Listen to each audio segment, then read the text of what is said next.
Kapuso sa Bacol City, trabador sa isang vulcanizing shop patay sang gintiro sang wala pa makilalaan nga suspect. Yaring balita. Pasado alas 12 sa kagahon, nakabugtaw sa mamuok kakatulugon si Jenel sa makabati sa kasud-asod ni Lupok. Yara ini sa sulod sang karenderya sa atubang sang sining vulcanizing shop sa Dalan Mabini, Barangay 38, Bacolod City.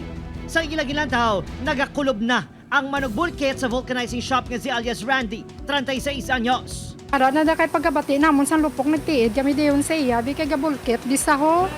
Ti pagkakita namon sa iya natumba sa kag naga dugagunto balang nga nang gamamon sa balaw duga igong-igong.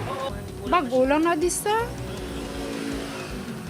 Wala man na namon nakilalaan gikan. Wala sang ideya ang upod sa biktima sa trabaho sa posible motibo sa pagpatay sa iya. Ako yaway ko kilala sa ila. Kaya sa adlaw lang ko yung duty. Dua ka adlaw pa lang yung duty.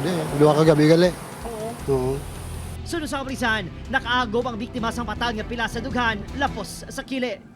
Sa investigasyon, nagatindog sa guwasang shop ang biktima sang hinali ilang nga ginpalapitan sang suspect kag gintiro. Madasig ini nga nagpalagyo sakay sa motorsiklo suno sa witnesses.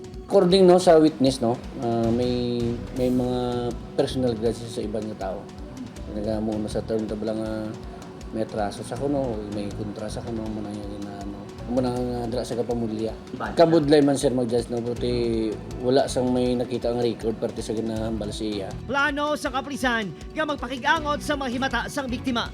Opo, Kiril Casillo, Adrian Bretos, One Western Visayas.